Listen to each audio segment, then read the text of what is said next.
Hi, back at you, folks. I saw that some questions came in while I was busy in the world of chord changes, and I wanted to get back to them. Some guy on Not Bad Films, I have no idea who he is, keeps asking all the questions. Can you make the piano louder? Well, I made it louder. Is this good?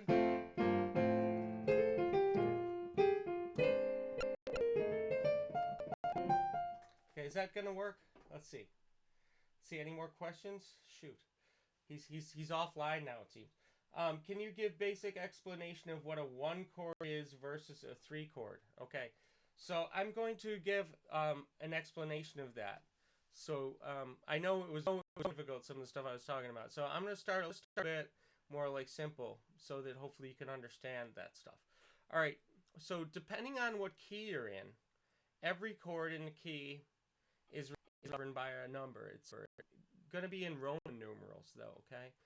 Roman numerals distinguish, they show the sort of the order of the chords in the key. So, in other words, if we're in the key of C, and maybe you can see the piano. I don't know, a little bit. If we're in the key of C, the C chord is going to be the 1 chord. The D minor chord is going to be the 2 chord. The E minor chord is going to be the 3 chord. The F chord is 4. The G major chord is 5. The A minor chord is 6. And the B diminished chord is 7. Now, a lot of these numbers don't even always get used. Like 7 is something that's not that common. But a lot of times in jazz we talk about something called a 2 and a 5, a 2-5-1.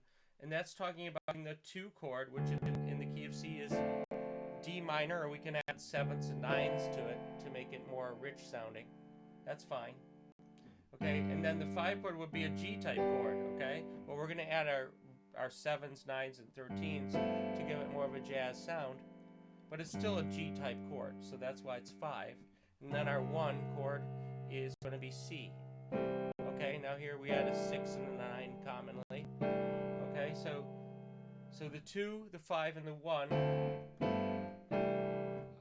refer to the position that those chords hold in the key. Our key being given to us already, I said it's C. So every song or every progression is generally based in a key, whether major or minor. Right now I'm talking about major keys. Well, when it comes to 3 and 6, I mentioned a chord progression called 3, 6, 5.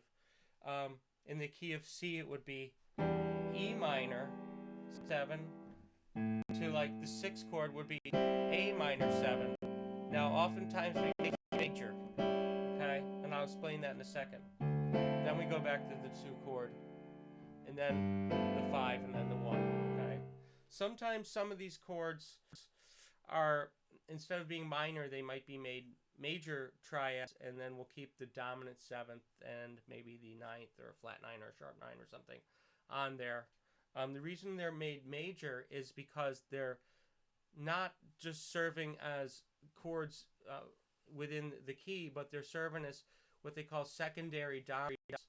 So they're also playing the role that a 5 chord typically plays, which is it leads into the 1 very strongly. In Western music, there's no stronger pull that our ear could possibly hear than the pull of a 5 to 1. Okay, that's a 5 to 1, and you'll hear at the end of classical type pieces, like Beethoven or Haydn or whatever, that they'll sometimes just go back and forth on the 5 and the 1 because it's such a strong pull. Okay, now if we're going to go to another chord, like the 2 chord, we can use its 5 chord to go to it. This is a way of sort of superimposing that 5 chord idea onto any chord. So with this new thought in mind, any chord 1 through, let's say, 6 could be we could play its dominant chord before it, and it will lead into that chord. So in other words, let's say I'm on C, I'm on the 1 chord, and I want to get to the 6th chord, which is A minor. It's relative minor, by the way. Sometimes we walk down and pop. We might just walk. But in jazz, we might insert the 6 chords 5 chord. So, bless you. Excuse me. So, excuse me. I'm coughing now too. The 6 chord again in C is A minor. Now, what is its 5 chord? So here's A. If I go up 5, 1, 2, 3, 4, 5, we find the 5 chord of A minor is going to be E. A fifth away from A is the note E. So I'm going to do an E7 because 5 chords are always like a major chord with a dominant 7th on it. So I'm going to do E major chord, major triad, with the dominant 7th on it. And I can add other color notes like a sharp 9 or a flat 9 to get to that 6 chord too. But here we go. Here's the 1 chord. Here's E7. So it's an E major triad with the dominant 7th D, the note D on it. But it's also the 5 chord of the 6 chord. So you can see how it leads right into it. Here's our 1 chord. Our 5 of 6. We call it 5 of 6 because it's the 6 chord's 5 chord. It sounds complex, but if you think about it over and over for like, a couple years, you'll get it. No, it's really not that hard. So that's but one example. Now in these progressions I just talked about, if we're going to just go to the regular old 3 chord, but then we want to go to the 2 chord after, instead of just moving down, we'll go to the 5 chord of the 2 chord, which is A7. So 3 chord, normal 3 chord, the 5 chord of the 2, which is A7, the regular 2, which is D minor 7, and then the regular 5 chord, and then we're home. Okay? So that's what all those numbers are referring to. We could do a longer sort of lesson, if you will, at some point in the future. Are you sitting there nodding? Are you agreeing with me? Yeah? Okay. We could do something longer in the future where I really go into it more. And I hope they can hear you, okay? Okay. No talking right now. I thought you're just going to watch. Okay. So that answers that question, hopefully. Yes, we increase the volume. Bravery to play in E flat. Yes, E flat. Sometimes a great key for me today, maybe not so. I usually can play any progression, but for some reason, after getting continued and all those other progressions, wasn't coming to me. But Donnelly is a song, and it's a famous bebop type song. This is great. Love it. Thank you. Yes. Maybe save for a future video. That's now, in fact, we're doing it from the future video.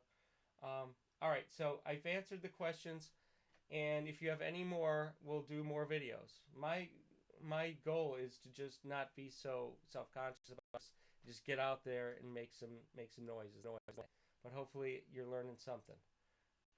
If you're not, let me know. I'm sure you will. All right, take care. Let's get out of this. Wait. What? You have something you want to say? Yes. What? Yes. Make sure to subscribe to Nod. No. On this one, it's Nelson Starr 4. Okay? That's not mine. So we got to subscribe to Nelson Starr 4. Whatever this video, wherever this video is, make sure to subscribe to it. Okay? All right. Thanks a lot. That's okay, buddy.